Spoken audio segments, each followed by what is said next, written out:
start broadcasting first?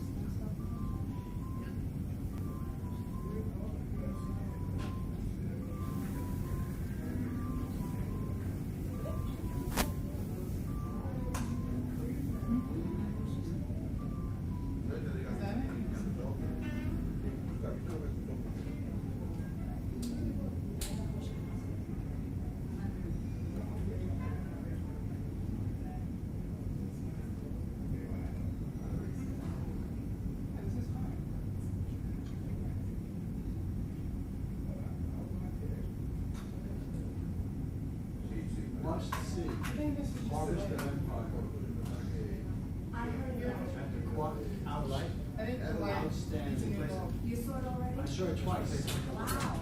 Fantastic. You know, pretty much what you're having here. This kind of thing. You're Ronnie?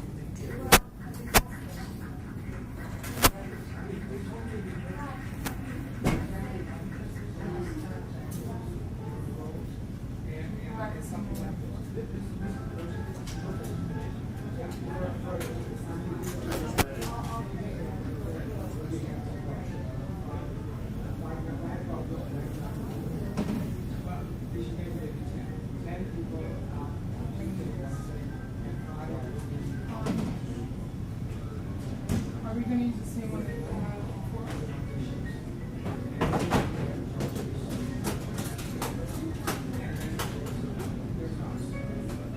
So this one perfect.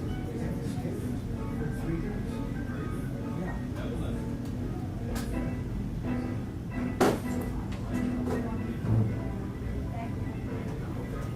I mean, that looks perfect. Just perfect. That'd be great.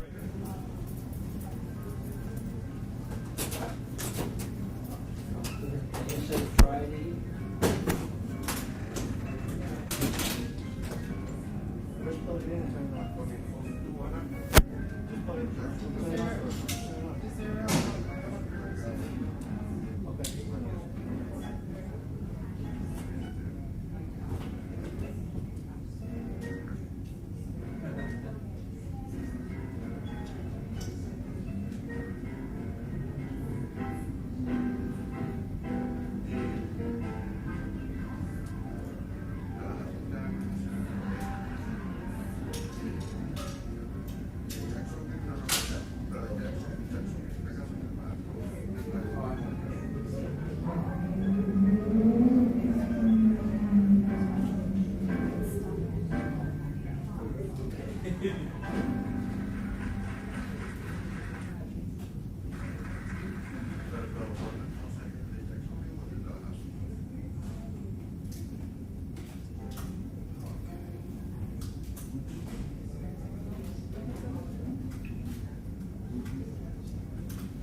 I just want to show you, just in case if I need to change the battery. The batteries are right here, so you could just move the wire up. You can just press the side buttons and it opens. Cool. The lathes?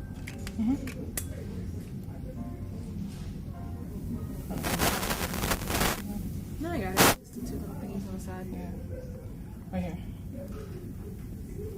And the back one? And that's it. Right now that's my 13. So what's this black piece, the silver piece back there? Oh, I don't know. Let's just stay. Random.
I know this.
How can I forget you? How easy. You met last year.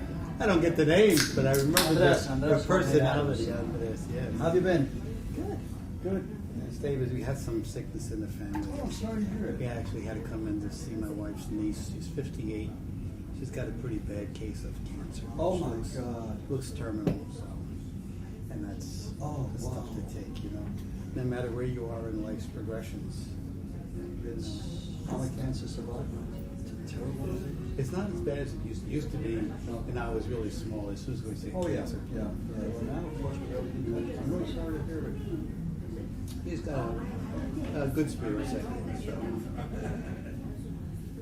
So that's what we did. And then we had to fight all the traffic to get down here. Where'd you come down from? She's a Columbia Presbyterian. Oh, okay, 168, okay. But it's you know, the time for traffic and everything. That was fine. Everything all planned. I pulled into the 68th Street for the little parking lot right there in the corner. With 15 minutes to spare. It's full. Oh, traffic is ridiculous. It's totally ridiculous. They had no parking on the street either. Nothing at all. So I went down another block. What can you do? That's the thing where we are in Pennsylvania. Oh, It's wide open space, little town, total population 6,000. you're kidding. I think Well, that's two subway there's- cars during rush hour. There's two towns separated by what's called Broadhead Creek. They say creek. That's where I was raised to. But one's about 6,000, there's 8,000. Stroudsburg, East Stroudsburg. Oh, okay. They have a university there. And it's not Podunk, you know, but it's just small. It's a metropolis. Somebody I know retired there and loves it. Well, what happened is all around it, they put up gated communities with houses going back 20 years, and people could afford it. So the county tripled its population Wow. from 27,000 to 160,000 in 30 years. Wow. It's one of the biggest proportion of the increase comes from people from New York. Yes, yes. And the majority of people from New York people are African American. Well, Latino, yeah. Yeah, this friend of mine actually lived in, what was that big housing development in the Bronx? Co-op? Co-op City. Sold his place and moved down after he retired with a New York City pension. Loves it. I love it. Takes continuing education at University, was it Stroudsburg University? Right. Yeah. It's really a nice place. I'm involved with lots of things around Sioux County, with giving out money. You've got to stay involved once you leave active employment. Yeah.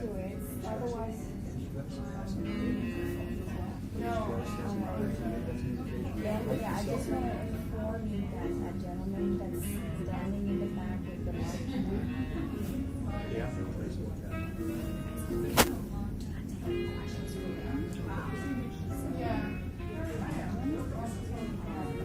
All of you guys. What he does is he makes he's over the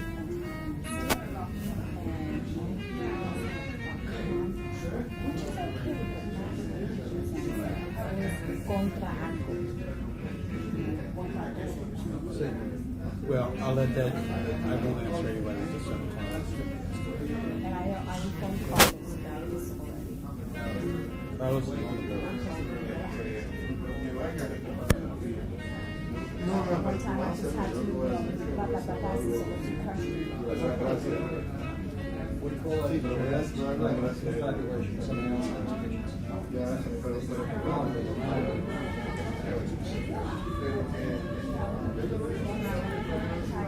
Remember when the young one presented that you're on the low list? Very inappropriate sort of way.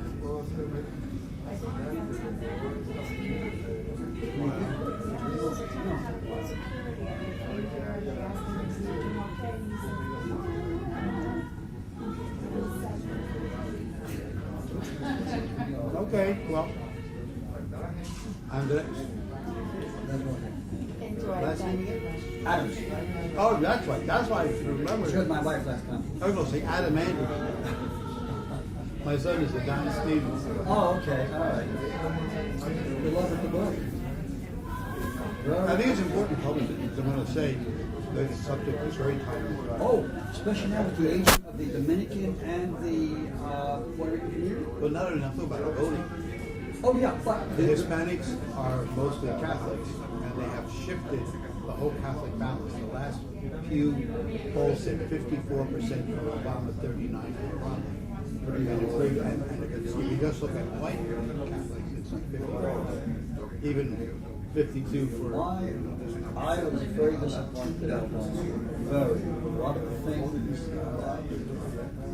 I mean, he inherited a mess, no doubt about it. I mean, what he inherited.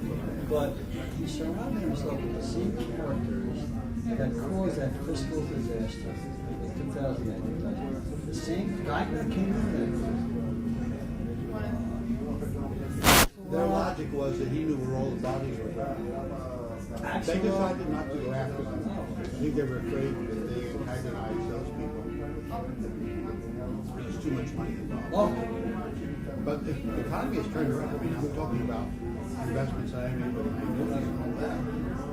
Stock market was 6.7, now it's like 3.50. no, the market definitely has gone up because part of my New York City pension is tied up with mine. I can see it. But we've got a long way to go. Long way to go. And what I'm afraid of with these kids, we came in. I worked for the city. I don't know if you worked for the city. The professors were. Oh, okay. So I was with the city Department of Education. Then I went with SUNY for 10.5 years. I mean, we're okay, but I'm hearing about these young kids coming up with debts up. One of the few Puerto Ricans during the mid '60s. I mean, you could have counted us, and it was $50 a semester. Books for $20. You got a whole stack of books. Columbia, where I got my doctorate, is $70,000 a year. The MSW program at NYU has $20,000 for a 2-year program. That's absurd. Hi, caballero. ¿Y bien? Ojalá. No te traes. Aquí vengo a dar las gracias por estar aquí, pero déjame ver si... ¿Todo tú estás también? Sí, ojalá. También bien, Estamos conmiserando la cuestión de pensiones. Y envejecimiento saludable. Bueno, this is mine. Oh, I'm sorry. The point of this is, I'm not planning to retire. I just told my wife You never, the word That- not retire is that- co-tire. that I see the... oh, okay, I know what this is. I don't want to throw it out. But the word out there is that it's too expensive to retire. Especially in healthcare. What does Medicare cover? Nothing. I didn't get hired till I was 40 at university, 42. At Brooklyn College. Brooklyn College. I went to retire, and that was the top. I'm all full professor, everything. The advisor says to me, "Oh, you have to have at least $2 million in the bank to retire." I mean, I had close to $1 million, and I couldn't. The pensions were great at one time. The Yeah, but they helped me make a good investment. Oh, I'm not even At that time, it was I'm not even anywhere near that. I mean, I don't 60 know what the percent. reason- Oh, you can't retire until you have at least $1 million. You know, I'm never going to continue to work here. No, my wife had a pension too, so that was. I don't even use the word retire. You know, as a gerontologist, I prefer the word pro-tire rather than retire. If you know, You know what breaks my heart? That you go to Walmart, all these boxes thing, and you see people in their 70s working there for pennies. You know, $12, $10 an hour, you can get a supplementary income for it. I mean, it breaks my heart to see California. Well, where we live, this is where people move up because the cost of living is so much less. But, you know, it breaks my heart. Oh, and our stupid healthcare system does not reward prevention and good healthcare practice. For example, if someone will now. Now it's mostly preventive. I would love to see natural. Oh, well, I still don't know what I want to do when I grow up. I would love to see natural. For the rest of our life. When I was teaching at Stanford, I would get every one of my members, those who don't my Michael Moore, sick. They had to see that. They taught. National health care would be cheaper. Yes, I remember when you said a little bit of reluctance, they just had it designed. But this is so suggestive, it gets people's blood boiling. Labor for doing the same thing. And then they stay somewhere and build. And a lot of, you know, a lot of my people who don't have big houses. We have a press conference tomorrow about the. I saw the email you sent. It's written by lawyers. Very interesting. It's writing, it's written so that- High fashion. Exactly. Wait, where is it? This lady's really golden, even though her name is Silver. Down there, by the time they She's a sell jewel. it, please. And then, this is not covered, but that's covered. For example, diabetes, which is good. She gave me the word on the guy in the green shirt, right? Déjame pedírselo a Evelyn. I just gave a name to Evelyn. Nikki Mariano. Tú She dijiste is la the mesa. Latino Outreach Coordinator. Esto sale ahora en la web. No, te lo digo, si esto lo vamos a grabar y se va a poner en el Yes, web, it does. etcétera. Yo pienso que puedes sacar fondos. Professor of nursing. I'm sorry, you were saying. No, just. Great. You wanted about the guy in the green shirt. Yes. Anyway, but she's collaborating with one of our staff, who's, you know, her name is Anna Sofrona. She's going to write this Evelyn is indicator piece. No, very simple. And then for next year, we're going to have a chapter on that. And you're collaborating. Quick, last week, I went to a conference given by NYU. They have an Alzheimer's program. They just hired a dynamic young woman. They said by una colombiana. The conference was on Alzheimer's and Parkinson's in the Latino community all Spanish. The first one ever Unfortunately, he was had. told 6:30, Great. so he'll be here shortly. Who's that? the guy selling food. We Yeah. There's no more violent disease outside. Oh, it's the worst. I worked in it for 10 and a half years. And we, Latinos, we are more vulnerable to 10 to 20 years earlier than the utilized stages of the 21st century. What do you see, sisters? I mean, Evelyn is giving me the cue. Is that right? The guy's coming up with the books, but we wouldn't do anything with the books until a fee.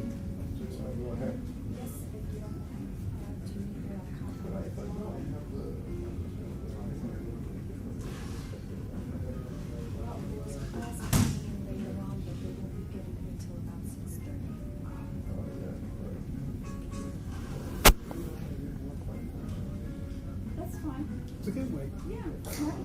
There's a class coming in a few minutes. Okay. I got a call from this woman that I told you. Yes. She says she's doing a history class and she's been. Hola, A las 6:30. Hola, ¿cómo estás? Estoy pendiente de Samiri Hernández, la coautora. Thanks for being. Thanks to Thank you you. for being. I don't know what's happening here. I mean, we never had such a walk. That's right. You gotta be you. I'm sorry. It has got to be the There's book. there's no explanation. It has to be Okay, Yes, I yes, will, I yes. will announce all that. Hey, fine, I'll be right back.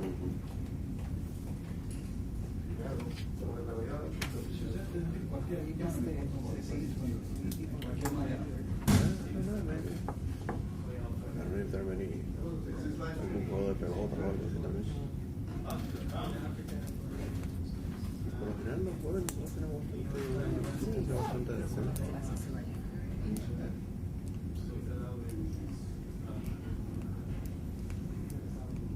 Hello. How are you? Okay, thanks. Just want to remind you guys, or let you know, these mics sometimes go in and out while you're talking. You might hear like a little, it'll stop communicating for a little second, but then it'll go right back. So Okay, it's so- nothing we can do. It's like radio frequency interference. I see. Okay. Okay, so just so you know. But this one is on, right? I don't This think one is, any of no, them. I'm speaking to them. No, I'm thinking Oh about yeah, this one, yeah, that's So, on. okay. So, yeah, get that blood sugar going. I never eat cookies, but I treat myself when I go out. Yeah. So.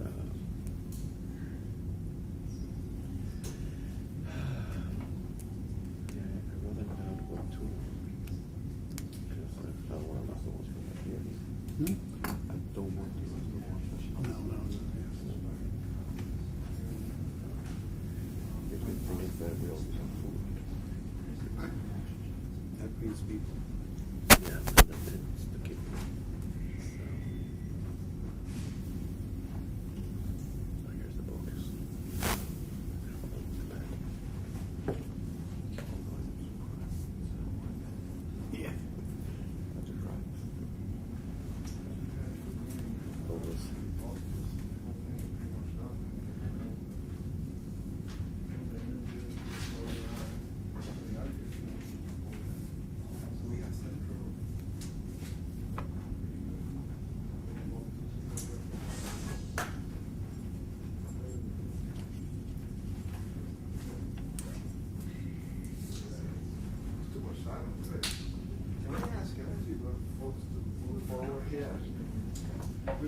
Es como en la iglesia, la gente se pone atrás. We're in contrast to the church. We don't pass the hat now. We pass it at the end. Well, that was not much of a movement, but anyway, we're live streaming it for the Poli. So, buenas noches. Mi nombre es Edwin Meléndez. Soy director del Centro de Estudios Puertorriqueños. It's really my pleasure to be here and director of the Center for Puerto Rican Studies, and to welcome you all. I have been asked to say a few words before we start with the panel. The first thing I want to say is that you all should have a copy of the events for the semester. This is the second of various events that we're sponsoring this semester, and I think it's a very rich program, and you're welcome to come. One of the highlights of what Centro is doing this semester, this year for that matter, is a campaign that is titled the 100 Puerto Ricans, and our goal is to identify pioneers and other people that should be part of our archives. And we're conducting oral histories, collecting documents, and other parts of what should be an enhancement of our collections to be more representative of the Puerto Rican community in the U.S., the contributions they make, and all the historical legacy of the Puerto Rican community.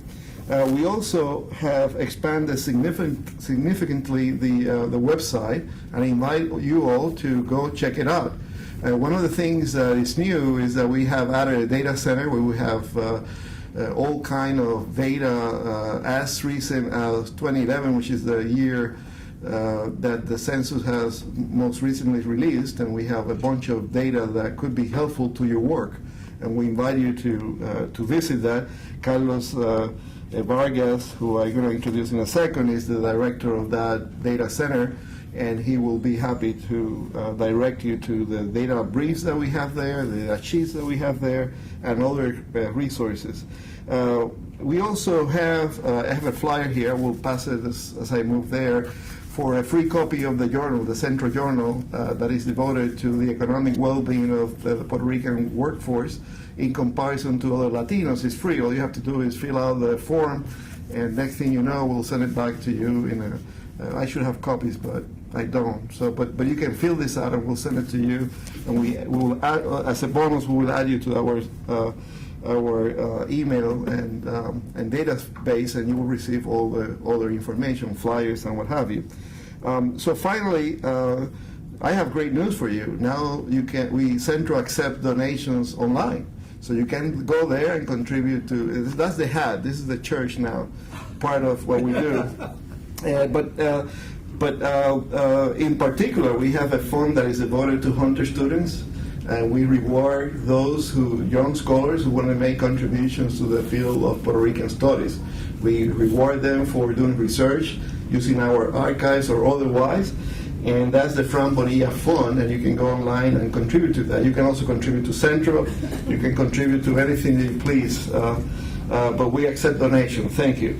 Now, what I would like to do is introduce Carlos Vargas-Ramos, who's a research associate at the Center for Puerto Rican Studies, and who is a political scientist. And one of the most recent works that he has put together is a project that ended up in a book that is called Blessing la Politica, the Latino religious experience and political engagement in the United States. But before I welcome you all, I will also like to thank Samiri Hernández Hiraldo, and Anthony Stevens-Arroyo, who have agreed to come here and talk a little bit about their work. So without further delay, I will let Carlos introduce the panel and the speakers. Thank you very much, and I hope that you continue coming to our event. Thank you. Thank you very much, Edwin, and thank you all for attending this, what we think is a wonderful activity. This is the I guess, baptism of our collective efforts, blessing La Politica, the Latino religious experience and political engagement in the United States. At the table, we have my co-editor, Anthony Stevens-Arroyo, who is Professor Emeritus the Department of Puerto Rican Studies, Latino Studies at Brooklyn College, who has been widely published both in English and in Spanish. He has written more than 50 scholarly articles and 10 books. His 1980 book, Prophet Denied Honor, has been called a landmark of Catholic literature, with his spouse, Ana Maria Diaz-Stevens, who's here with us tonight. He authored the award-winning Recognizing the Latino Religious Resurgence. His scholarly publications range from contemporary issues such as contemporary religious movements among Latinos to historical perspective on Baroque Catholicism. He has testified before the U.S. Congress and the United Nations, as well as served on advisory boards, and he has served as the first director for the Center for the Study of Religion in Society and Culture, RISC, which was based at Brooklyn College. And in 2008, Stevens-Arroyo won the Luzpetak Award for Exemplar Church Research by the Center for Applied Research in the Apostolate at Georgetown University. To my right, we have one of our contributor writers, Samiri Hernández Hiraldo, who is an independent researcher in Puerto Rican and Latino religion, popular culture, and racial identity. She received her doctoral degree in anthropology from the University of Michigan and is author of the well-received Black Puerto Rican Identity and Religious Experience, which was published by the University of Florida in 2006. She has contributed various articles about Puerto Rican religion to peer-reviewed journals, both in Spanish and in English. She has taught at the University of Puerto Rico, the University of Michigan, and Florida State University.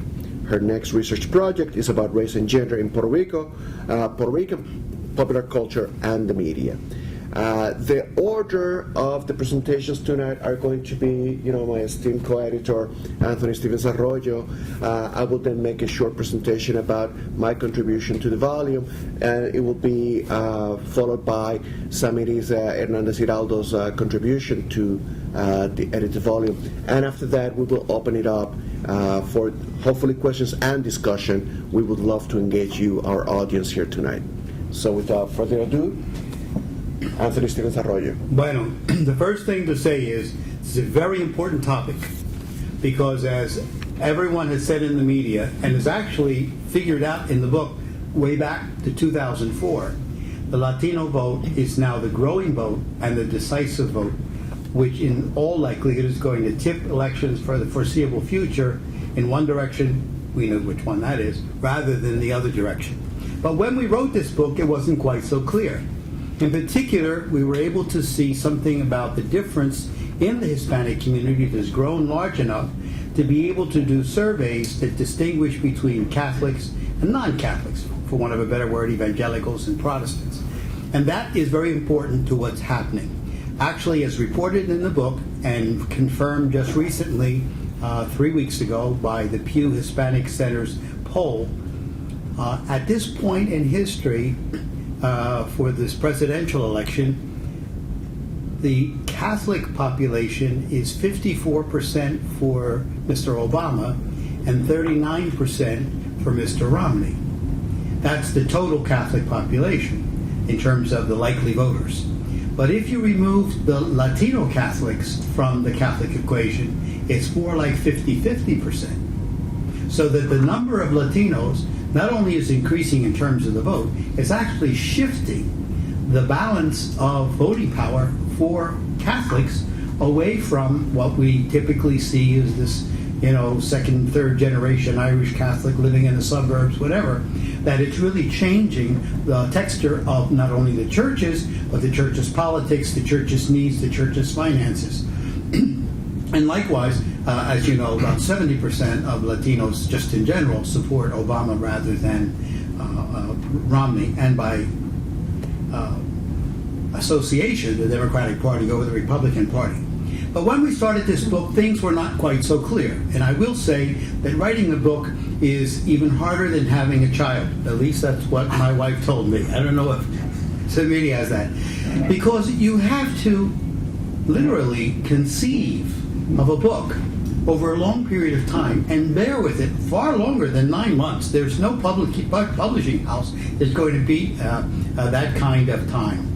So this book took its roots and its gestation in a time, 2004, when the two questions that were presenting themselves to us was the emergence of what we will call evangelical Latinos, evangelical presence of Hispanics in churches. And that was coupled with a rising tide of Latino Pentecostalism and evangelicals in Latin America. And so the conception in the media, and I have to say, media sometimes are more influential than academics in terms of shifting public opinion. But academics have a role, if they have good findings, to publicize them, and if they have information that goes the other way, to make sure that we call the question in terms of suppositions. But the supposition was that the rise in the numbers of evangelicals in Latin America was going to be duplicated in the U.S. of A. And by taking just in sheer numbers, something like growth rates, it was predicted that in a few years the Catholic Latino visibility would be totally eclipsed by Pentecostal evangelicals. Well, just so that we all stay awake tonight in terms of some sociology, if you have 50 people in your church and you add 50 people more, you have 100 people in the church, but you've grown 100%. If you have 100,000 people in your church and you add 8,000, you've grown 8%.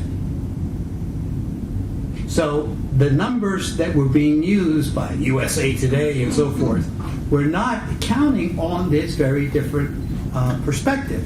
That percentages themselves, while they can give you growth rates, don't necessarily disclose the total number of people in any particular denomination or church. And the second mistake was, and this is something that we did in a research study called the Peral study that is figured largely in my chapters in this book, and that was the question of churches. I actually saw this in the Gray Lady. New York Times is supposed to be this eminently cerebral newspaper. And this person wrote, they were in Brazil, and there were 4 new evangelical churches opened up in the last year, but there still was only one Catholic church. So that means the evangelicals were growing at 300% rate faster. Except that there's less than 100 people in most evangelical churches. However, this was an important point that I think you can appreciate if you have any sense of how communities operate. What had happened with the increase of Hispanic population, 54%, over a 10-15 year period. That 54% increase in the total population also, just by riding on the same surf wave, meant a 54% increase in evangelicals. But because they have smaller churches, the 54% increase in numbers actually doubled the numbers of churches. So what we had as a phenomena going into 2004 was a network of Protestant evangelical churches that now had reached critical mass. Before there was one evangelical church, they couldn't have a summer camp. They couldn't have a bus to do this, that, and the other thing. They couldn't have a theology school or numbers of ministers.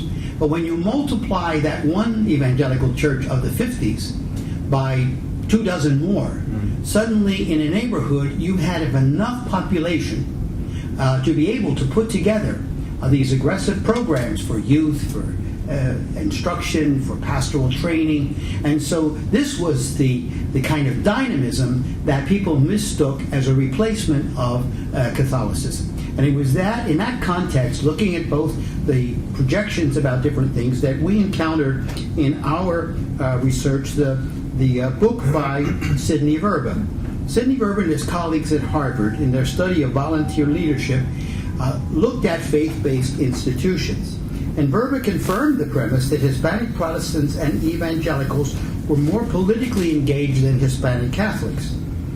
So they basically said, not only are they growing faster, these are the people that are really going to set the pattern and the model for political engagement for all Latinos. Partly because of the high reputation of Dr. Verba, and partly because of the importance of this finding to community organizing, several research projects have focused on these same trends. And the Parral study, which I directed, employed the same wording for the questionnaires in order to test the validity of Verba's finding of a political superiority for Latino evangelicals. But along with the other people who were at a conference that we had in 2004, Carlos was on that panel and so was Samiri, we couldn't verify the findings of Verba. He basically had said that when asked how they would get involved in politics, evangelicals were more inclined to say they would be more active and more involved, and Catholics had said no. And the theory was that Catholics were reluctant to get involved, were reluctant to be engaged in directing meetings, in having decisions made by a democratic vote. They had not acquired what are called the skills of leadership. And the reasoning was that evangelicals and Protestants were able to do this better than Catholics. And the reason Mr. Verba, or Dr. Verba, suggested was he said, oh, now we have the really important people. Hooray! He suggested that the reason for this difference was that women were not ordained in the Catholic Church, and therefore that was the reason the Catholic Church was deficient. Well, we wanted to take a look, not so much at those premises, which in some ways we shared preoccupations about it, but we tended to look at how or what we could find to verify this rather important judgment that was reflected in much of the media and the kind of in-house thinking about the direction of religion among Latinos. And so the notion of political mobilization developed in our conversations. And Carlos gets a lot of credit for using this idea of political mobilization. Now, for the students just walked in, there's a difference in political science when you take a poll. You know, with the election that's going on now and this debate, people are going to have polls right away. But if you just look at a poll, what you do is you get a slice of life of, people sampled, 500 people called by the telephone, and half of them say they don't want to answer. So you just get a snapshot. But what we wanted to do in the book, with Carlos and the contribution of Samiri, which was very important, we wanted to look at the backstory. What are the resources that the institution has to mobilize people and to give them the skills, the motivation, the impetus in order to become involved? So the side benefit of all this was that each election cycle confirmed the initial realization we have that religion made an important difference in the voting by Latinos and Latinas. And in 2004, we found data for the 2004 election that actually said the following. And if your professor told you to give one report on what you heard today, this is it. That in 2004, being Catholic or evangelical was more predictive of whether people voted Democrat or Republican than whether they were Cuban, or they were from Texas, or they were from New York. I'll say that again. The presumption was if they're from Florida, they're Cuban, they're Republican. If they're Puerto Ricans in New York, they're all Democrats. And if you look at the people in California, they're going to be Democrats, Mexican Americans, and then they call themselves Chicano. And in Texas, they're going to be another way. What was predictive was not that region, not that ethnicity. It was, if you're Catholic, you're voting Democrat. If you're Republican, you're voting for if you're Protestant evangelical, you're voting for the Republican. And so, at the heart of the matter was that the Catholic inclination made social justice issues about dealing with hunger, dealing with poverty, dealing with health care, were more important to Catholics, Latino Catholics, not all Catholics, Latino Catholics, when they voted in 2004, and we see it again in 2006, 2008, probably we'll see it in 2012. Those issues were more important than stem cell research, abortion, same-sex marriage. But in 2004, for the evangelicals, Hispanic evangelicals, they were more focused on what we will call those religious, those sex issues. Okay, so that was the distinction. And the biggest factor that changed it in our research, because we wanted to publish the book before 2008 election. Well, we weren't able to do that. But in a way, it was a blessing. That's why it's called Blessing La Politica, right? It was a blessing because we were able to get more facts to corroborate what the political mobilization had showed. And in the research, we discovered that the biggest political factor was immigration. Because in 2006, the Republicans tried to push through a very restrictive immigration law. It was called the Sensenbrenner Bill. It actually passed the House of Representatives. And it would have been very, very, they actually in it said that if a clergy person or religious person filled out a form for somebody that was an undocumented alien, then the person who filled out the form, the priest, the nun, the religious worker, would be thrown in jail for conspiracy and to break the law and so forth and so on. So what we discovered was that as 2006 came around, the evangelicals and the Protestants went back to voting for Democrats on the very important issue of immigration. Now, the issue of the sexual matters of abortion were still present, but they weren't determinative. And so we see, if you look at this trajectory now, going back to 2004, in 2004, Mr. Bush actually got something like, 40% of the Latino vote. And he did that because he created something called faith-based initiatives, in which he was very generous in giving funding money to evangelicals as being able to bring to their communities different kinds of services. I actually have an interview from the New York Times, and a nice guy, I won't say his name unless you beg me to, wrote this to the New York Times. This is an evangelical minister.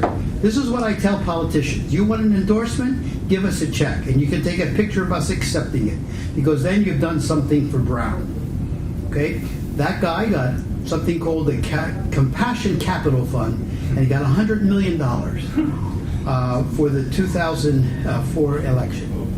And he received a $7.4 million grant to go around all the evangelical churches he could find and train them. At one point, just for you, he basically said, "Show me the money, and I'll give you my support." So that was what was happening at that particular time. It didn't happen with the Catholic Church, although we know that there were other factors. So I want to finish my presentation by saying this, that the book took a look at this very contemporary dynamic.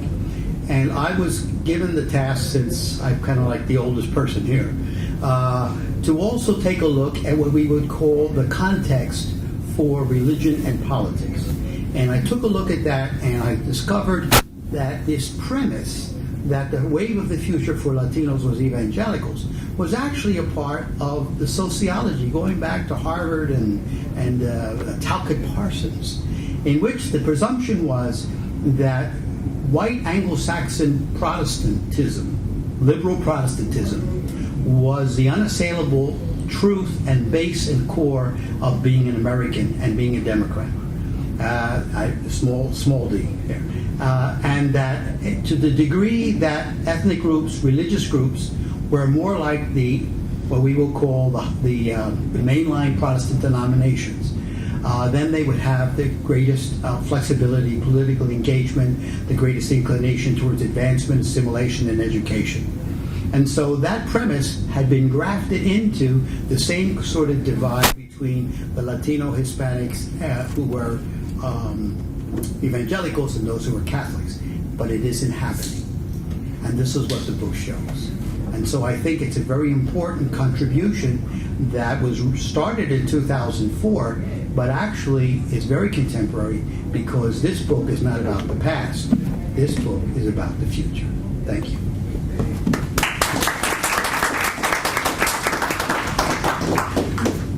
Thank you, Tony. And if you are interested in purchasing a copy of the book, there are copies in the back available to you.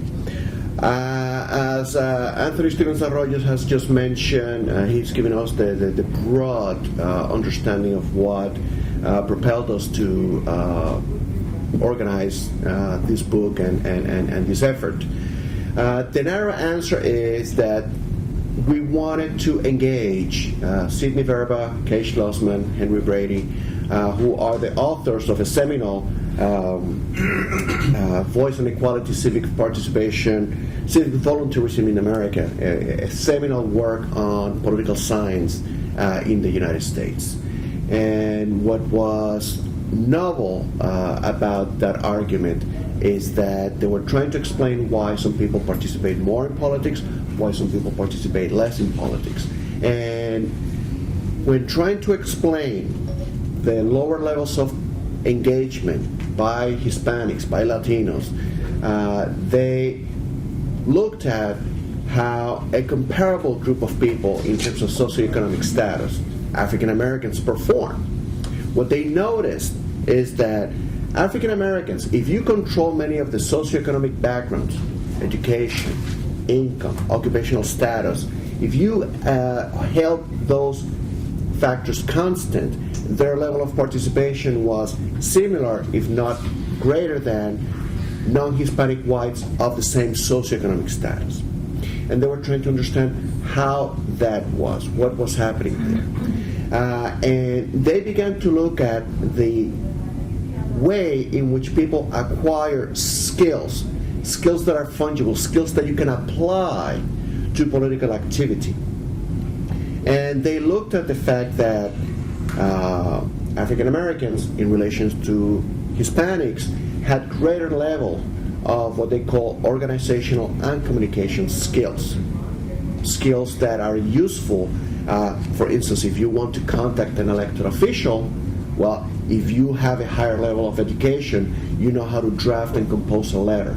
You know how to, when you seek perhaps a visit with an elected official, you know how to organize the meeting and to establish points that you want to get across to that elected official. If you want to participate or if you want to organize a protest or write a petition, you know how to draft it so that it is sensible and that it will accomplish what you seek out, what you set out to accomplish, right?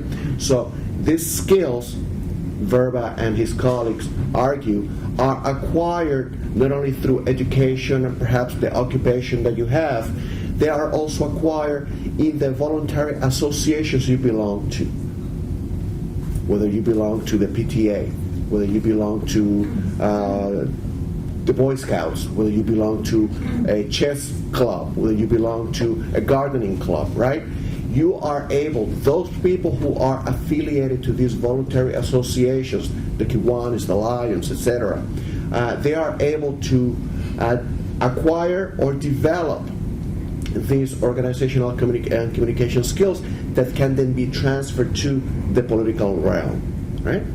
So they notice how religious affiliations, how belonging to certain churches also contributed to the acquisition and development of communication and organizational skills and other skills that are useful for political participation.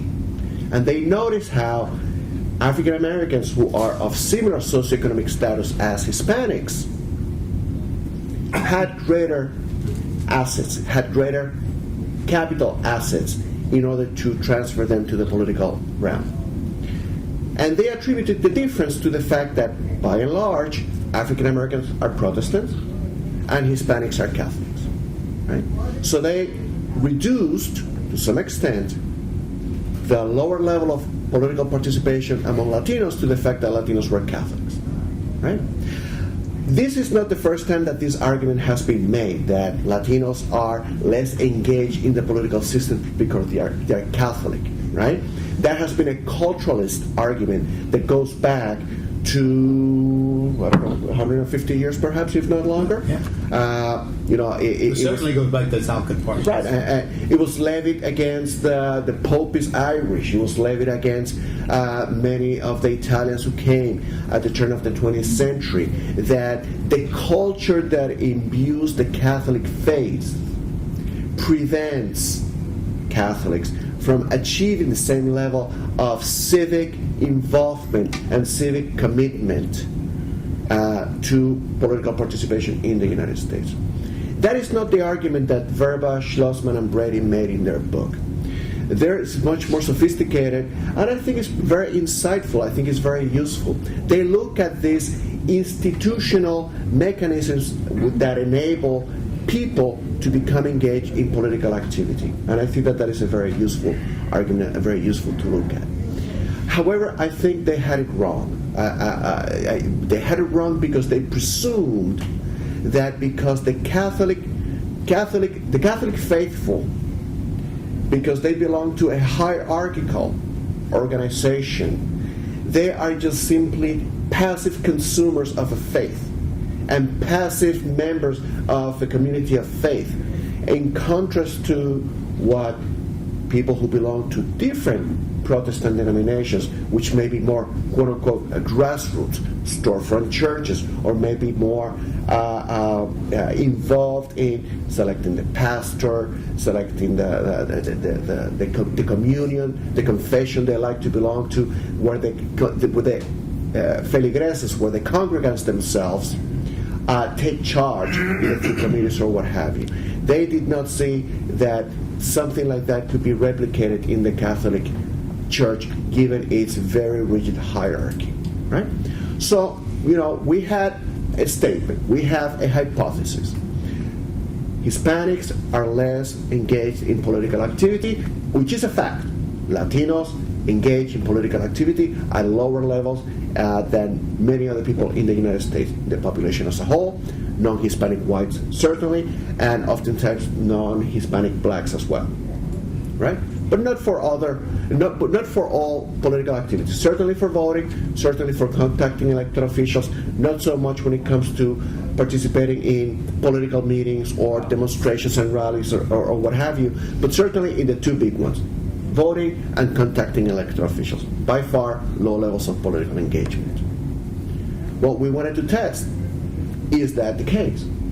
Do people who identify as Catholic participate less using different methods?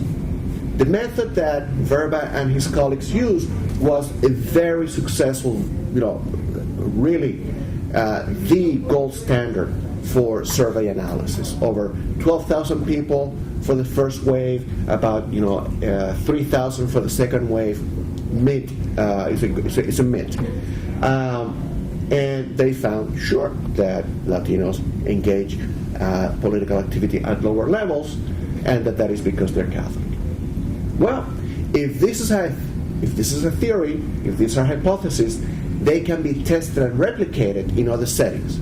And in my particular contribution to the book, I set out to test that hypothesis here in New York City. And I made use of a similar survey, right? Not 12,000 people, not 3,000 people, but about 1,100 people, which is also the standard for any standard survey or poll that you conduct following scientific standards.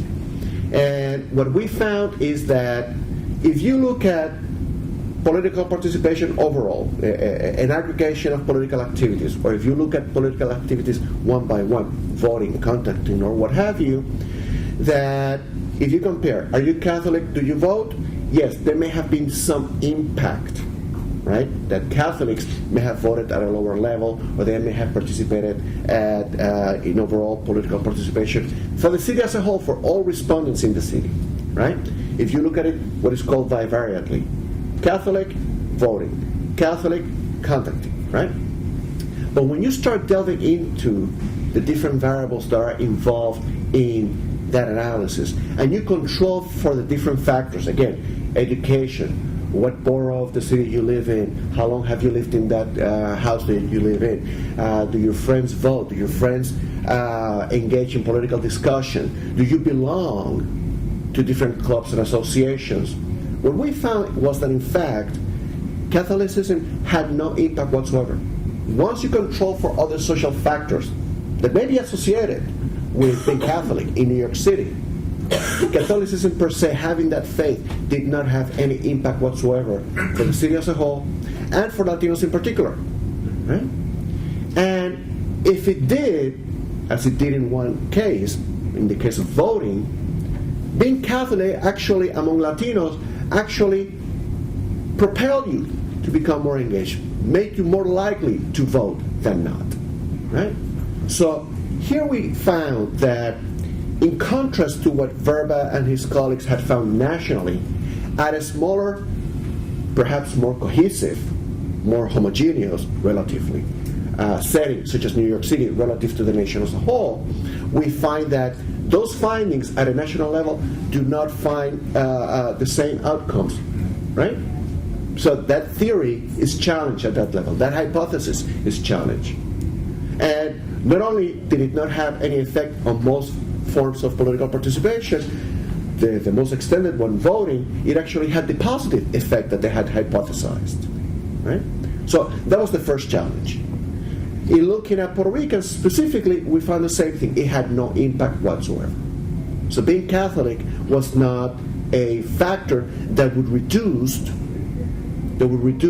political engagements of Puerto Ricans in particular, Latinos in general, and people overall in New York City.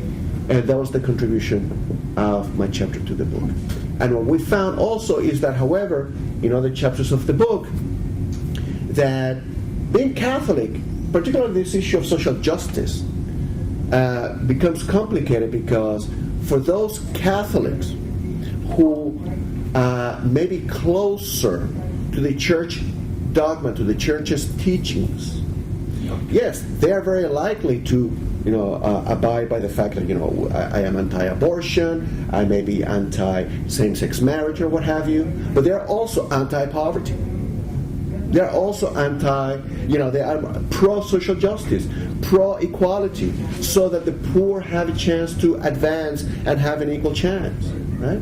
And when it comes to perhaps the moment where you have to decide, well, which policy do I follow? Do I follow the social justice, or do I follow the more culture war aspects of the teachings? Oftentimes Hispanics follow the more social justice side of the argument than the cultural wars aspects of it. We would love to engage further in this discussion, and we are waiting for your questions. But I want to give my contributor, the other contributor, Samiri Hernández, an opportunity to present her findings. Thank you very much.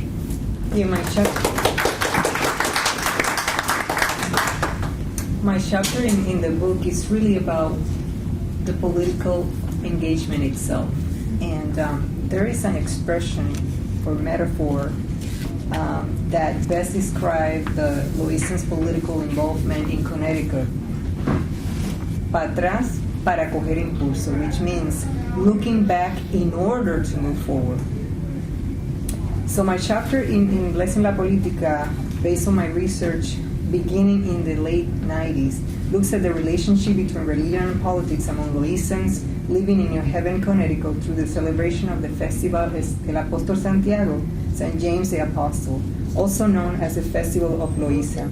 It focuses on and compares the influence Loizan religion and politics back home has had on Loizans' experience in Connecticut. The town of Loíza is mainly known in Puerto Rico for its mostly black population and is considered to best represent the African influences upon Puerto Rican culture. The Festival of Santiago, in particular, is widely considered to reflect the traditional idea of Puerto Rico as a cultural mix of the Indian, Spanish, and African elements, and to simultaneously epitomize Afro-Puerto Rican culture. Right at the beginning of my fieldwork in Loíza, I learned about good numbers of Loizans who have migrated to and from the United States, and some of them knew about the celebration of the festival in Connecticut. Some of these Loizans, including local artists and politicians, had participated in the festival. Intrigued by what was going on in Connecticut, I contacted some of the festival organizers and participants and became aware of a good number of Loizans living in New Haven, about 1,500 at the time.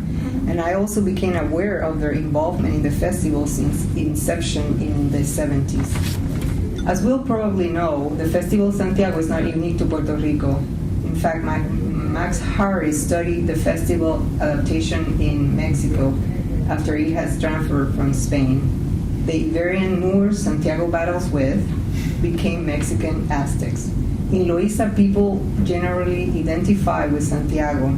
However, Vejigantes, I don't know if you are familiar with Vejigantes, are considered the most iconic of the celebration. Vejigantes wear masks that suggest a grotesque animal-like face and colorful pajama-like costume with billowing sides, somewhat like the wings of a bat. The meaning of Vejigantes as both good and bad is an example of their social and political malleability. If you go to Connecticut, you can see them during the festival, of course. In this way, they stand as effective vehicles to represent the complexity of the Loízan identity. As it happens with the characters of El Viejo, which means the old man, and especially La Loca, the crazy woman, those who have portrayed Vejigantes, especially the youth, have used them to symbolically contest or critique their reality. Harris' work has emphasized the functions of social unity, racial integration, and reversing of power structure within the environment of social and racial inequality, and I would add intergenerational discrepancies. However, many Loízans, especially those living in New Haven, Connecticut, insist that the festival should transcend the level of symbolic and mobilize people for a serious and profoundly important political struggle. But what of the experience of Loízans back home has inspired, have led to their political struggle in New Haven? I think that's the main thing of my chapter. At the beginning of the 20th century, both the administrative center and the parish seat were moved from what is now downtown Loíza to what is now the town of Canóvanas. This is in the northeastern part of Puerto Rico. Time proved that the transfer mostly benefited Canóvanas. For decades, Loízans fought to have the administrative center and the parish back, thinking that it will improve their difficult economic situation. However, it was not until the 60s that Loízans got their parish seat back. A decade later, with the PNP or pro-statehood party rallying on their behalf, Loíza was separated from Canóvanas and became its own municipality. However, the administration of the PPD or Pro-Commonwealth Party stipulated the way the separation would happen. Their planning board assigned fewer funds and less land to Loíza than to Canóvanas, despite the larger populations and greater needs of Loíza. These developments put Loíza in the worst economic situation of the rest of the towns in the island, save the small island of Culebra. It is not a coincidence that a good number of Loízan migrated. A good number of the Loízan migrants I interviewed left to the United States around this time. A few of them saw the closing of a main factory and businesses as a sign of the town's imminent collapse. Loízans who stayed accepted this condition because of the state's government's promise of aid, Canóvanas' commitment to a gradual transition, and the future possibility of developing a strong tourism industry that will help Loíza's economy in the long term. In Sponsored Identities, Cultural Politics in Puerto Rico by Arlene Davila, she has confirmed the marginalization of the African legacy in comparison to the other two legacies. The idea of a true component in Puerto Rican culture, although not new, was mostly promoted in the 50s by the Pro-Commonwealth Party. Elsewhere, I discuss in detail how the marginalization of the African heritage has expressed itself in three ways: omission, representation of the African heritage almost strictly in connection with the other two legacies, and valuing Loíza almost exclusively for its folklore. A big complaint in Loíza is that it is easier to get money to celebrate folklore than to help resolve specific town problems. Another complaint is the fact that many Puerto Ricans ignore or deny Loízan's Taino ancestry, the fact that Loíza was a Taino Indian settlement when the Spaniards arrived to Puerto Rico and that they actually carried Taino blood. No wonder one of the most eagerly awaited comparsas, a contingent in the parade, to a good number of Loízans is the flank representing the Taino Indians, comprised mostly of costumed children. The competitive relationship between Canóvanas and Loíza has been fueled by the association of Canóvanas almost exclusively with the Taino heritage, and Loíza with the African or Black heritage. Loízans, however, has experienced more complex forms of racism and discrimination at the individual level than this presentation allows. This form, which I have discussed elsewhere, articulate the elements of folk religion, physical features, especially skin color, work ethic, and general mentality.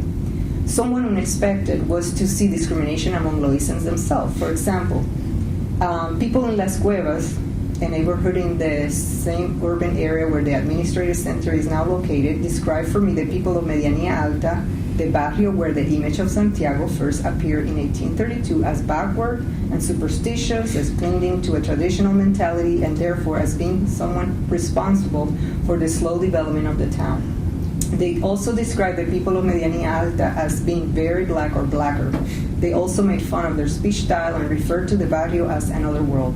The people of Medianía Alta, a good number of them now living in New Haven, fought to have their own parish in honor of Santiago during the 40s and 50s. The same time, the people downtown were also fighting to have their parish sit back and to restore the church building in honor of St. Patrick, the official patron of the town since 1645. Some Medianía Alta residents claim that the efforts downtown countered with more help from outside Loíza, including the community of the St. Patrick Cathedral here in New York, than the efforts in their barrio.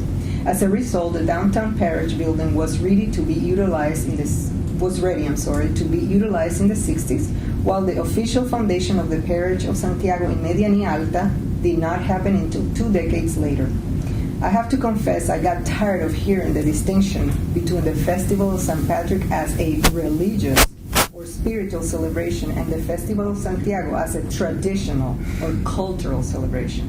I learned this was part of a big campaign of the Catholic Church to bring legitimacy to the Catholic Church or faith while trying to be inclusive and to compete with the growing Pentecostalism. Interestingly, the prison residents during the first phase of my research had requested that a famous local artist who has participated in the festival in New Haven, Samuel Lind, paint a portrait of St. Patrick with dark skin to be placed on the church altar. The celebration of the Festival of Santiago in Connecticut, organized yearly by the nonprofit organization of Flechas, Fiestas de Loíza en honor al Apóstol Santiago, Festival of Loíza in honor of St. James the Apostle, can be seen as a continuation of Loízan's political struggle. Flechas was officially founded as a non-for-profit organization in 1977. It promotes the three legacies of Puerto Rican culture, the Spanish, Indian, and African, but it gives priority to the African or Black legacy, especially its Loízan version. Flechas focuses on the celebration of the Festival of Santiago and the documentation, preservation, and promotion of the African element through history and the arts, and by using classes, workshops, exhibition, and performances in schools and for the general public. Another important thing they do is to commemorate the abolition of slavery and to raise awareness of the reality of slavery. According to Loízans, given the abolition of slavery, the significance it deserved has been greatly needed among Loízans in New Haven and also back in Loíza to combat denial and shame. The festival in New Haven is considered by the media and by the state official as the #1 festival in Connecticut. It is generally better organized and attended by people from different cultural and ethnic backgrounds than the Puerto Rican parade. The festival has received numerous recognitions and awards and relies on large sponsors such as Telemundo, MTV Español, and Comcast Cable Company. The festival in Connecticut, like its Loízan counterpart, includes a variety of activities, for example, craft and music and dance performances in both folk and more contemporary versions. But unlike the festival in Loíza, which lasts 10 days, the festival in Connecticut lasts only 3. This happens in spite of tempting offers to Flechas by sponsors to extend the festival to attract a big youth clientele. Flechas is very careful to safeguard the theme of the festival and also the Puerto Rican image and cause in general. This is especially so in light of prevalent negative stereotypes associated with the generally poor economic status of Puerto Ricans in the United States. The unfortunate events associated with Puerto Rican parades around the nation and with the Festival of Santiago in Loíza. The new situation of Loízas in New Haven, Connecticut demanded some recreation of the experience back home in order to help a sense of familiarity, a better adaptation and survival in the new environment.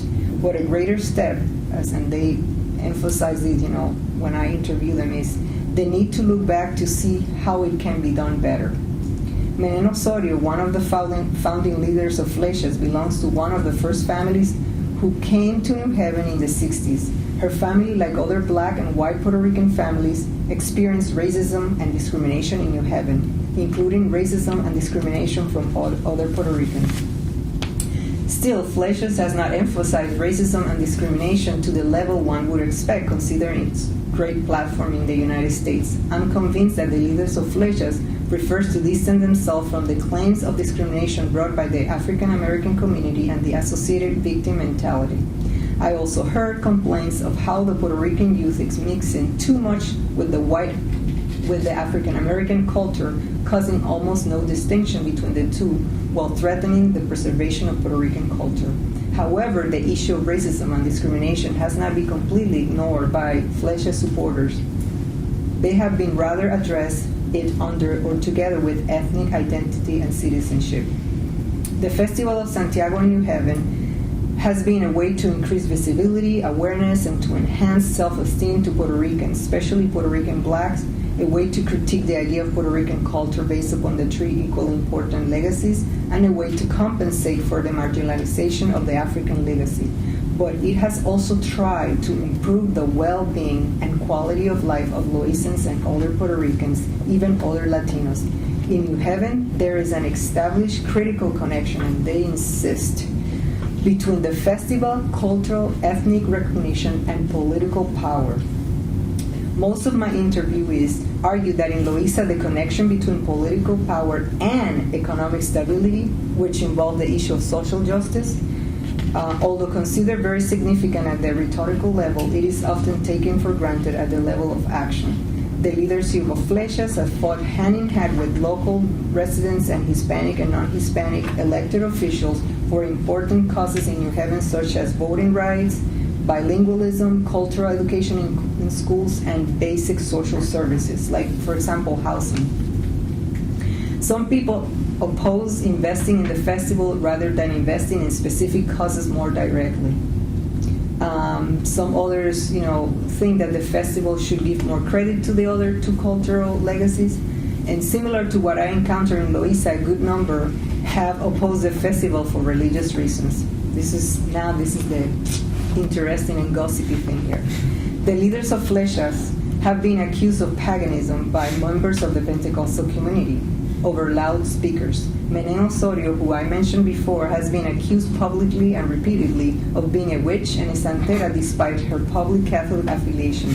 She has also been accused of having an altar at the Flechas headquarters, which instead is a permanent exhibition of Afro-Puerto Rican arts and craft. In Connecticut, as in Loíza, the fact that the festival is generally considered more cultural than religious justifies some Catholic and even Protestant participation. From the Protestant and especially the Pentecostal point of view, as a tradition, the festival does not represent a threat or competition at the spiritual level. At the same time, the official religious aspect is encouraged by some as part of the festival, especially by those members or supporters of Flechas who are members of San Rose of Lima Parish. In Loíza, the existence of a parish in honor of Santiago does not eliminate the need for this religious encouragement. This is because of the common view that the parish is more of a real spiritual thing than the festival, especially when considering that in the last several years the festival has increasingly adopted a secular character. This promotion of the official religious aspect of the festival in New Haven through the celebration of a Mass in San Rose of Lima Parish is also intended to give more credibility and seriousness to the festival and to encourage the participation of a group of people who otherwise would not have an interest in the festival, Puerto Rican identity, or the African Loizan experience. The Catholic Church obviously benefits from these events by keeping people close by. However, unlike in Loíza, the low attendance at the Mass in comparison with the festival may be an indication, among others, that most are comfortable disassociating official religion from traditional culture. It also shows that culture over religion or folk religion seems a better choice for Flechas. This term is religion but folk religion. Davila sees the process of folklorization as a significant aspect of nationalism in Puerto Rico, highly justified by its Commonwealth status, and she has also demonstrated how the market has taken great advantage of this. She also sees it as part of a concurrent worldwide trend that has been linked to a reconfiguration of the hegemonic centers and to global economic changes. Loíza, with all of the media attention in the 60s and 70s, was an example of the significance of folklorization and how poor families could also benefit from it, even if to a small degree. I still remember in my first visit to Loíza at the end of the 70s, people selling folklore on the streets. As folklorization continues to be pushed forward in Loíza, the collective benefits are vigorously and frequently questioned. This make great sense when considering that during my field study, the percentage of Loízans living in poverty was nearly 69% more than the total percentage for all Puerto Ricans. The percentage of those living in inadequate housing was a little less than 20. Unemployment rate has risen to 33%, which means it was higher than the overall state rate in Puerto Rico. At least 2/3 of Loíza's household depended completely or partially on welfare. In Connecticut, folklorization may be also considered an aspect of transnationalism, one which Loízans, other Puerto Ricans, and Latinos under better, similar, or worse conditions than Latinos back home must take advantage of. Factors like competition for space and facilities have also contributed to the tension between Flechas and members of the Pentecostal community in New Haven, although a good number of Pentecostals have supported Flechas. During the last phase of my study, it sounded like politicians were taking greater note of the steadily growing Hispanic Pentecostal sector in New Haven, a good number of them active in promoting certain political agendas. In my last interviews in year 2003, I learned about changes happening in Flechas to bring unity and to overcome religious and political differences. For example, a new leadership that included the younger generation, more representation of different political sectors, and interreligious dialogue. In sum, the nature of the festival and the goals of Flechas, religious expression, cultural celebration, and public entertainment with political and economic consequences, refer to a building process that adds new elements. Simultaneously, all of these reflect upon the experience back in Puerto Rico. In other words, Loízan and other Puerto Ricans support the goals of Flechas because they fit not only their life in Connecticut, but also resonate with Loízan's past experiences on the island. It will be interesting to see where Flechas' recent changes have led to, what other changes, if any, have occurred, how the relationship between Flechas, Catholic, and Protestant have developed, and how the political involvement of this group compare. My research does not look at the full extent to which the efforts of Flechas have paid off. I would have also liked to research the influence that events in Connecticut has had on Loíza. I believe that answering these questions can shed more light into the relationship between religion and politics, the evolution of their meaning, and this is critical, what politics really mean. When we say political engagement, what that really means. And the experience of transnationalism in general. Although I discussed that the latter, the experience of transnationalism in more in depth in Blessing La Politica and also in my book. So students, there is plenty to research about the Puerto Rican experience in Connecticut and elsewhere. There is plenty. I'd just like to add, if you're looking at the book, we also have a significant chapter on mobilization of Mexicans and Central Americans in Los Angeles. And the pattern is a little bit different, but the key ideas are the ones that Samiri traced with great insight. Transnationalism. Through churches, people are more likely to rally around goals, community goals, than they are if they try to work through a political party, a union, a school board, etc., etc. And these Hispanic, Latino connections with religion also are connections with an identity that is previous to being part of the U.S. of A. And the curious thing of all of this, that's very significant, is that in places like Texas, California, you've had long-standing Latino presence. I mean, these were invaded countries, as it was Puerto Rico. In 1898, these areas were invaded 1848. So that identity of the people that had been in America before it even was America is being matched by this immigration from Latin America, particularly Mexico, Central America. And curiously, the second generation, the so-called dreamers, tend to be identifying not with the white Anglo-Saxon Protestant core, as it's called, of the U.S., but with the Latinos that have been already present in the U.S., and the Latinos are being drawn back to this transnational identity. So that if we go to San Antonio, you'll see this connection with Guadalupe. You go to Cubans in, this was reported by Duani at the last book we did. There's a tremendous awareness, Our Lady of Caridad del Cobre, among the Cubans, no matter where they are, whether New Jersey, whatever, at all different generations. And so you multiply this, and you have to then say, as Samiri was suggesting, that to understand the dynamics, what is the real politics, blessing la politica, you have to have a religious factor in your scope. I just finally concluded, the very last minute they asked us for more chapters. And so what we did in this book was you provided a kind of explanation of why, what do you mean by Hispanic, what do you mean by Latino? What do you mean by waiting when you do a sample? What does the word Catholic mean? What is the difference between an evangelical and a Protestant? So there's a very, I think, helpful list of terms so that you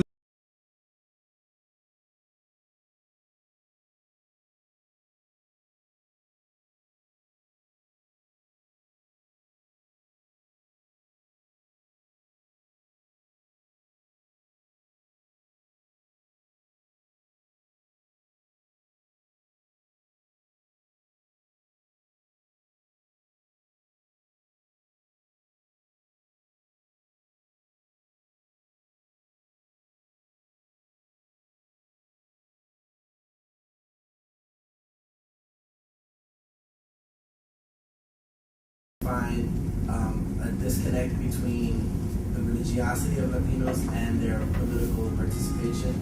In other words, are the figures showing that Latinos are politically active despite what their religious teachings are? Well, I'll answer your question this way. The teaching of evangelicals is that to be homosexual is sinful.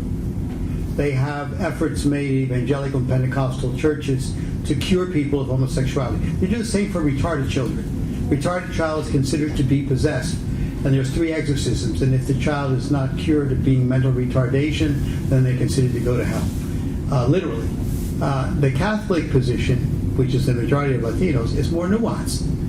It says that people are to be respected no matter what their orientation is. They're asked to be chaste. It's just as sinful to have relations outside of marriage when you're heterosexual, in this Catholic conception, as it is if you're homosexual. So there is a different level of tolerance, I'll call it that. And I think that the Catholic framework makes a difference in something like acceptance of gays and so forth, whereas the evangelical, the more right-wing, literalist, fundamentalist approach is far more severe. To follow up on the point,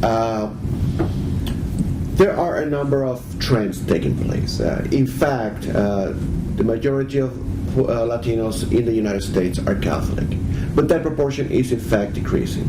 There is also an increase in the number of Latinos that are assuming other confessions.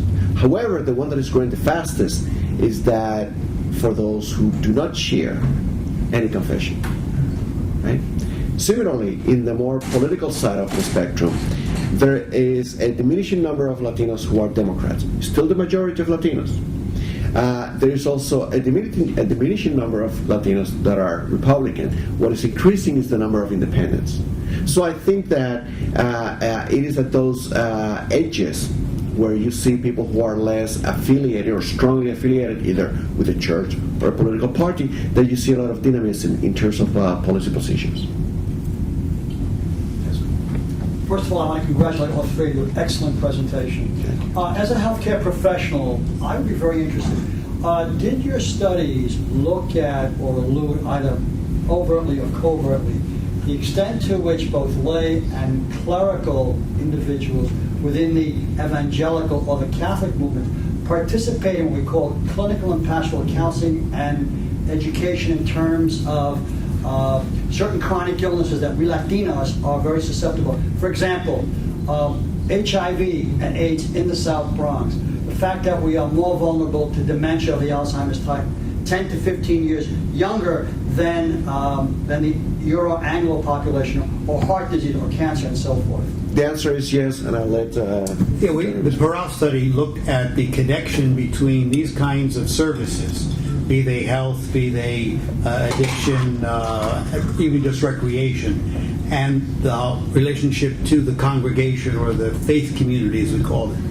And what we found that was very interesting, Catholic churches in particular, were more inclined to refer problematic issues such as health, such as housing, and not so much immediate food, but long-term assistance to what are religiously based organizations, Catholic charities, for whatever a better word.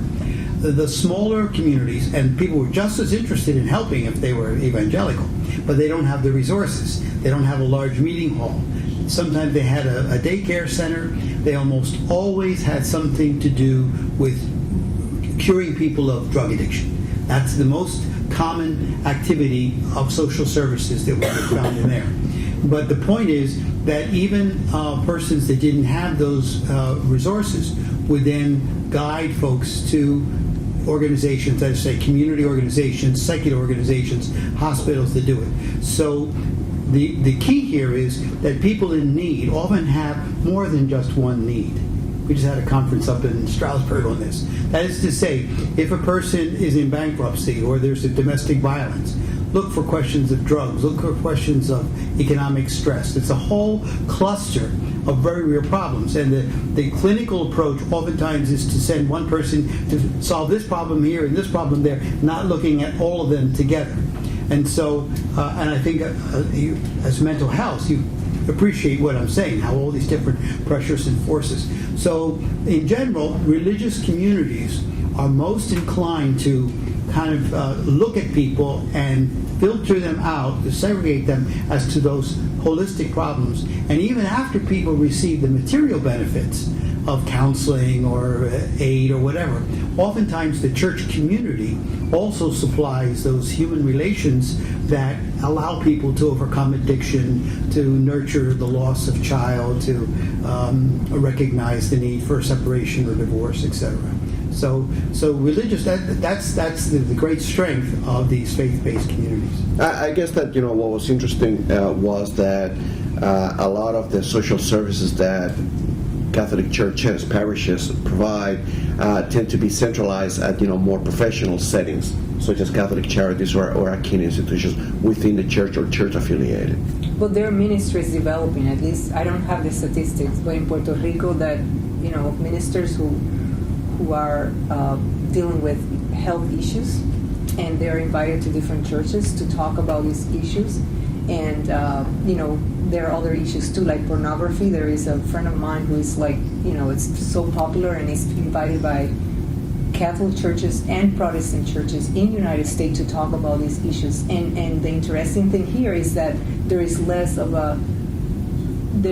use of the term sin as opposed to a problem that you have to present to God to help you with it. And we are here, ministers, to help you. And it's like you have professionals, people who have been trained as professional counselors who are also ministers. Yeah, my question is about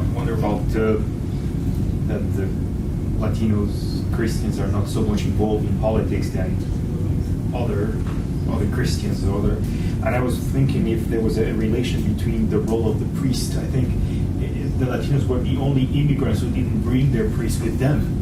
The Irish came with their priests, the Germans came with their priests, the Hungarians, the Poles came with their priests, and it was really a very central figure in the community. They were the ones who were able to organize the community and to struggle. But that role of the priest among the Latinos who immigrated wasn't there, and I wonder if that had something to do. Because the Catholic Church is like, for Latinos are more assistants, but not as there's no tradition like in the Irish Church of social doctrine. I don't know. Well, let me answer that by saying that the lady sitting 2 steps behind you, Ana Maria Diaz Stevens, dealt with that in her award-winning book, Oxcart Catholicism on Fifth Avenue. Everything you said is absolutely true. But in 1962, the Catholic Church underwent what was called the Second Vatican Council. And Ana Maria's book pointed out that by reason of not speaking the language and not having priests, they were native Puerto Ricans.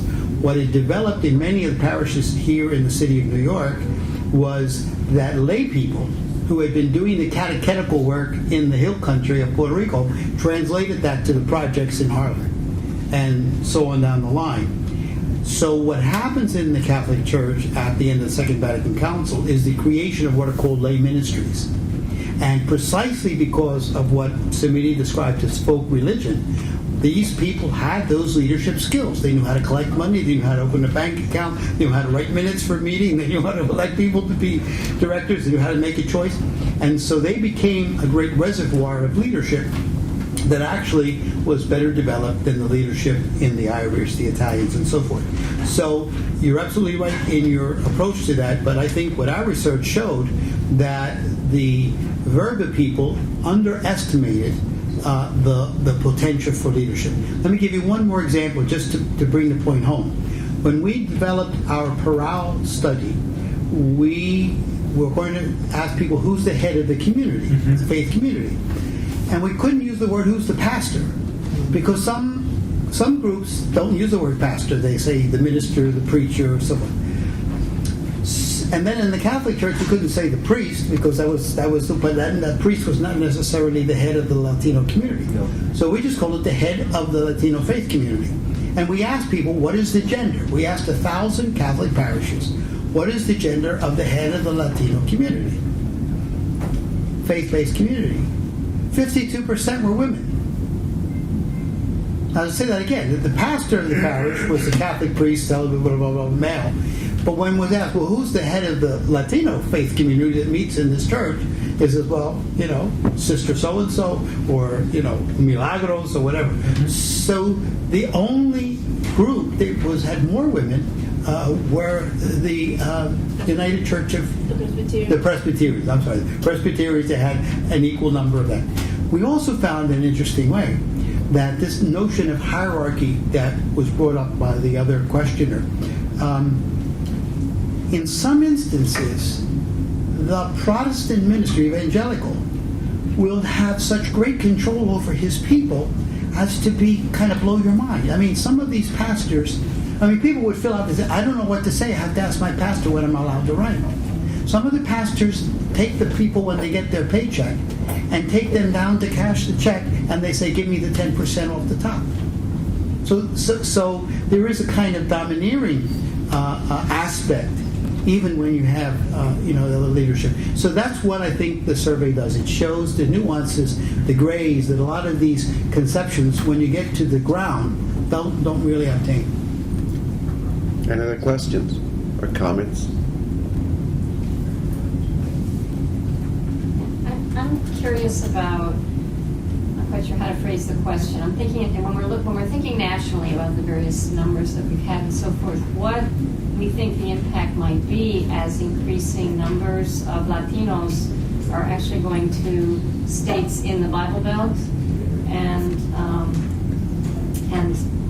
I think, I don't know this statistically, but I think in many cases also maybe converting from Catholicism to various evangelical Pentecostal churches once they get there. And I'm not really sure. It's a question, maybe something to ponder. I wonder how you see that might play out in the future, as you say the book is The about. Parral study also looked at that question, went to a small town in Indiana, and that exactly was the case, that the first religious church for Hispanics speaking Spanish at the ministry was a Protestant church, Pentecostal.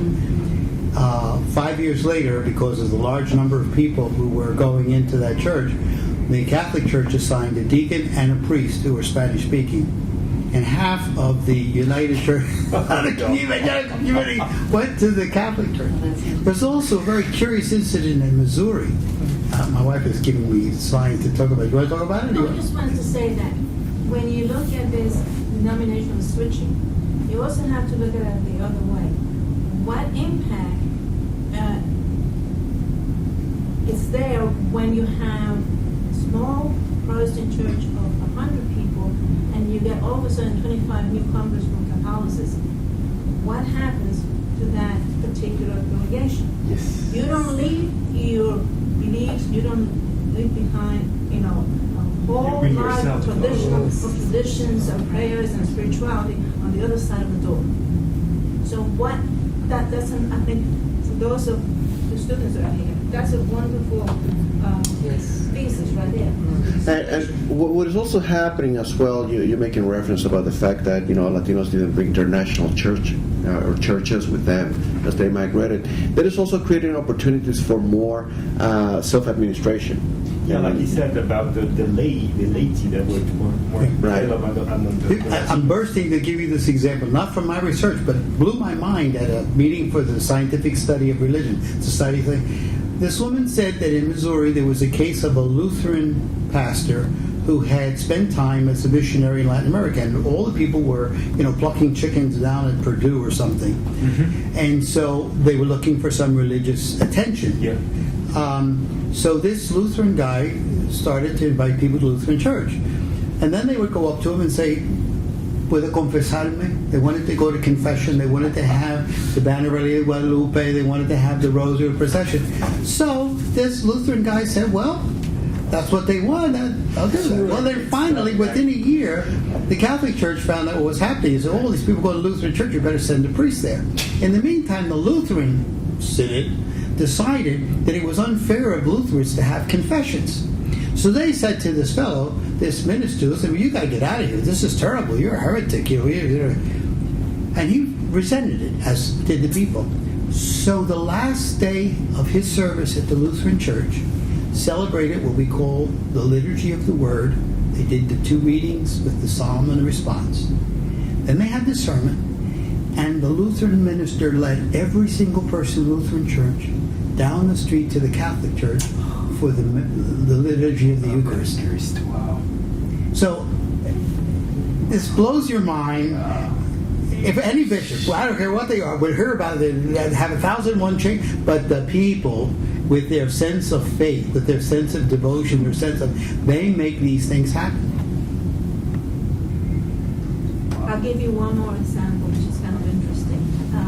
I used to be a professor at Union Theological Seminary, and we had a summer program that we had at different institutions, different Notre Dame, Georgetown, and so we used to bring together students from different places during the summer. And one of the summers that I taught, there was a particular young woman from Puerto Rico. She is American Baptist, and I was giving a lecture on the Universidad Popular on Puerto.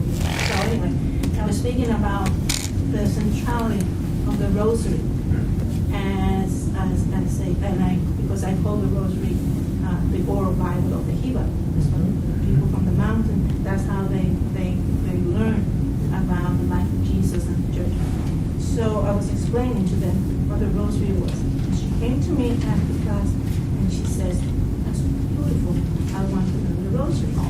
So in 5 minutes, I explained to her more or less, So she goes back to Puerto Rico. She's working with women in Puerto Rico, but she's also very close to some of the sisters of Catholic and some of that. Anyway, she ends up that now she's teaching Catholic women how to say the Rosary. Wow. But she's still American Baptist. Any other question or comment? I'd just like to thank everyone for being here tonight. It's been a great conversation. I'm sure you all will have a chance to look into line one if you can. Before we leave, I'd like to tell you there is a flyer out there that we have 4 research positions open at Central this semester, 2 senior and 2 more junior. And you're all welcome to pass the word around so we can recruit the best people we can. I have a son, ABD, so. There you go. We have a son. We'll talk about that anyway. So, look at the book at the post there, copies available in the back, and thank you so much for being. Thank you to our founders for the time. And there's still some refreshments in the back. Please help yourselves. Plenty of refreshments. And we'll sign any books. You can leave without signing it, so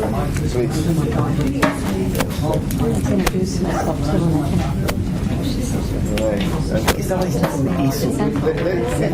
Right.